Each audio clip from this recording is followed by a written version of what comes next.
Сайн байцгаана уу та бүхэндээ энэ өдрийн мэнд хүргэе. Увс аймагт гишүүхээс бэлтгэн хүргэж буй Увс нээлттэй шиг подкастын ээлж дугаар маань бэлэн болоод байна.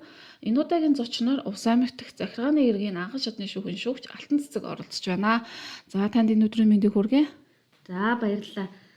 Та бүхэндээ энэ өдрийн мэндийг хүргье. За өнөөдөр захиргааны иргэний шүүх гэсэн сэдвээр ярилцах гэж байгаадаа бол баяртай байна. За эхний асуултаа асууя. Захиргааны иргэний шүүх ямар чиг үүрэг бүхий шүүх болох талаар та мэдээлэл өгнө үү?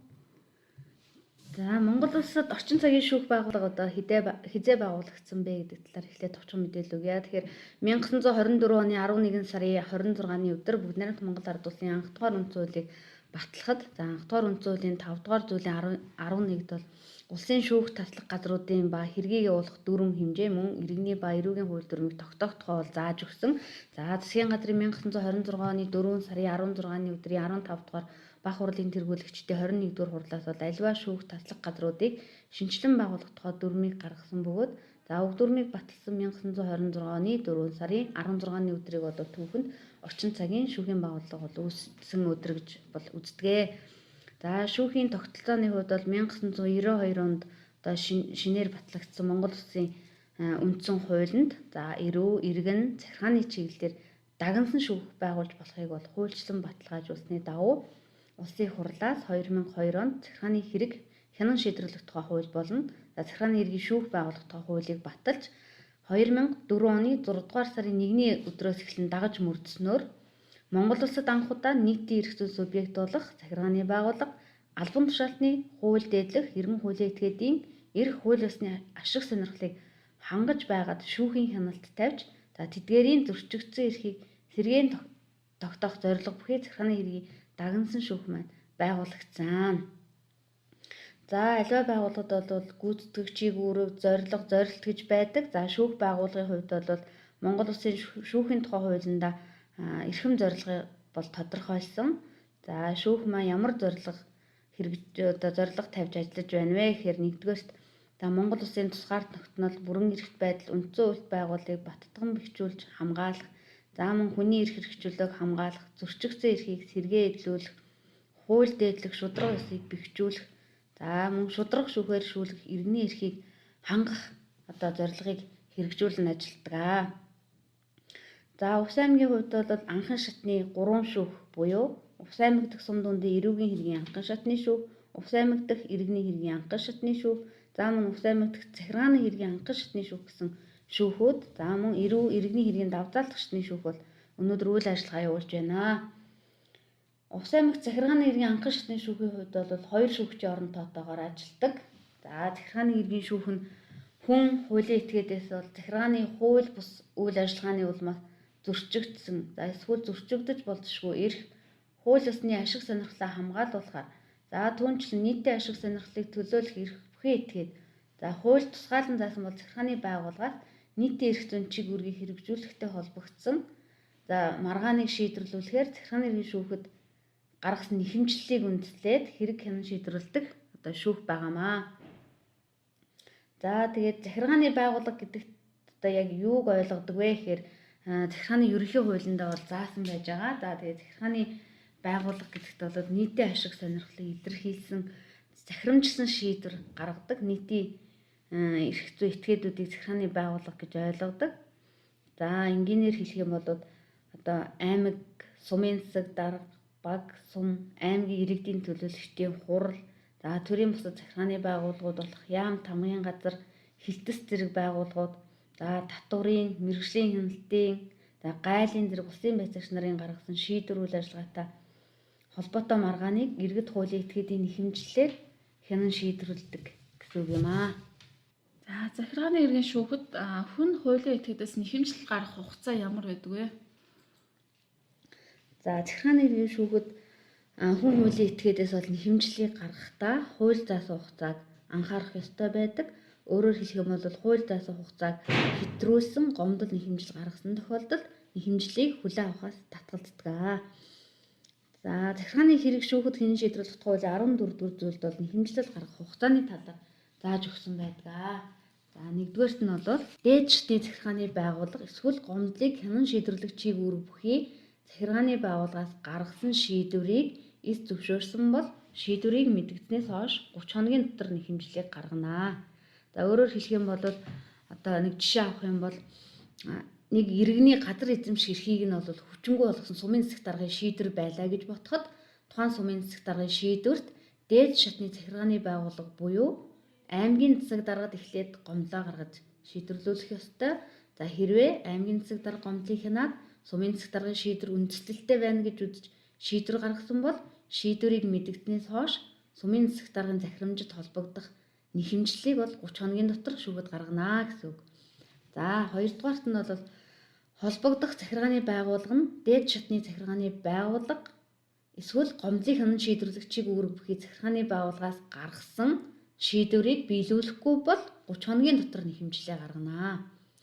За тухайлбал иргэний газар эзэмших асуудалтай холбоотой гаргасан өргөдлийг хянан шийдвэрлэгчийг үүрэг бүхий сумын засаг даргын шийдвэртэй холбогдуулаад аймгийн засаг даргаас сумын засаг даргад одоо өргөдөл гомдлыг шийдвэрлэхийг даалгасан байхад сумын засаг дарга уг шийдвэрийг биелүүлэхгүй өөрөөр хэлбэл өргөдөл гомдлыг бол шийдвэрлэхгүй байх юм бол аймгийн засаг даргын шийдвэрийг гаргаснаас хойш 30 хоногийн дотор нэхэмжлэлийг шүүхэд гаргана. За дараагийн дугаарт нь бол дээд шатны захиргааны байгууллага эсвэл гомдлыг хянан шийдвэрлэгчийг үүрэг бүхий захиргааны байгууллагад гаргасан гомдлыг захиргааны ерөнхий хууль заасан хугацаанд хянан шийдвэрлээгүй бол уг хугацаа өнгөрснөөс хойш 30 хоногийн дотор шүүхэд нэхэмжил гаргана. Өөрөөр хэлбэл та одоо нөгөө сумын засаг даргын шийдвэртэй холбоотой гомдлыг аймгийн засаг даргад гаргасан байхад аймгийн засаг даргаас гомдлыг шийдвэрлэхгүй хугацаа одоо хэтрүүлэх юм бол буюу өөрөөр хэлбэл одоо өргөдөл гомдлыг бол 30 хоногийн дотор шийдэх ёстой байдаг. Гэтэл аймгийн засаг дарга маань 30 хоногийн дотор одоо иргэний гомдолд хариу өгөөгүй байх юм бол уг хариу өгөх хугацаа дууснаас хойш 30 хоногийн дотор шүүхэд нэхэмжлээ гаргана. За мөн шүүхэд шууд хандаж болох одоо тохиолдол байж болдог. Одоо хууль заасан хугацаа зааж өгсөн байдаг бол тэр хууль заасан хугацааныхын дотор за эсвэл шийдвэрийг мэдэгдснээс хойш 30 хоногийн дотор бол шууд нэхэмжил шүүхэд гаргаж болдог тийм тохиолдлууд байна. Тухайлбал татварын улсын байцаагчийн шийтгэлийн хуудсанд холбогдох гомдлыг шийтгэлийн хуудсыг иргэн хуулийн этгээдэд мэдэгдснээс хойш 30 хоногийн дотор гомдлыг шүүхэд гаргана. За мөн дээд шатны захиргааны байгууллага эсвэл гомдлыг хянан шийдвэрлэгчийг үүрэгтэй захиргааны байгууллага байхгүй байх юм бол шийдвэрийг мэдэгдснээс хойш 30 хоногийн дотор нэхэмжлэлийг шүүхэд гаргана.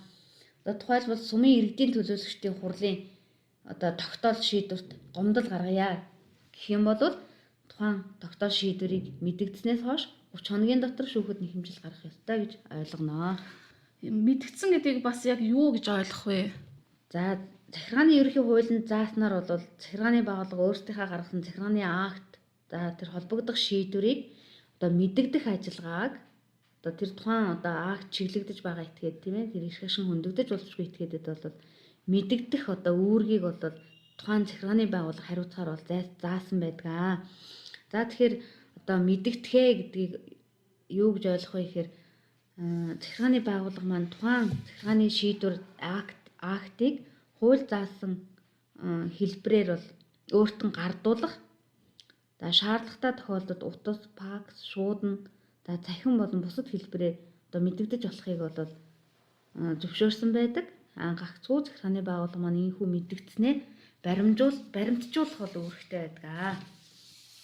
За хэрвээ тухайн захиргааны шийдвэрийг баталгаат шуудангаар бол явуулж болдог. Хэрвээ ингэж явуулсан тохиолдолд нийслэлд ажлын 5 өдөр, орон нутагт ажлын 10 өдөр өнгөрсөний дараа бол уг актыг мэдэгдэн тооцдог юм хуулийн зохицуулалт байдаг. Иргэд маань бол захиргааны байгууллагыг одоо бүх л шийдвэрийг өөрт нь заавал бишчилж өгсөн байхыг бол бас ойлгоод байдаг.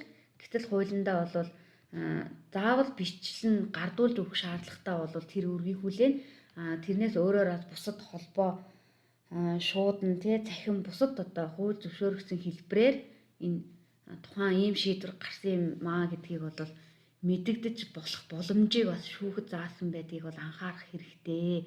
Одоо өөрөөр хэлэх юм бол надад яг гардуулж өгөөгүй шүү дээ. Надад одоо хүртэл авчирж өгөөгүй байна. Тухайн шийдвэрийг надад өгөөгүй байна гэдэг одоо нөхцөлийг тооцоод тийм ээ ингэж үзээд одоо хууль заасан шүүхэд хандах 30 хоногоо бол хэтрүүлэх юм тохиолдлоос гарч болзошгүй байдаг. За мөн хүн хилцэх хугацааг тооцдгүй нэхэмжил гэж байгаа юу? За бас байдаг. За захиргааны хэргийн шүүхэд бол нэхэмжил гаргахтаа бол иргэд захиргааны актыг хүчингүй болгуулахаар нэхэмжлэлийн шаардлага бол гаргадаг. За мөн тухайн захиргааны акт, за захиргааны гэрээг бол илт хууль бус болгохыг бол тогтоолохоор бас ханддаг. Илт хууль бус болохыг тогтоолгоё гэж байгаа нэхэмжлийн шаардлаган дээр бол хүн хилцэх хугацаа бол хамаардаггүй.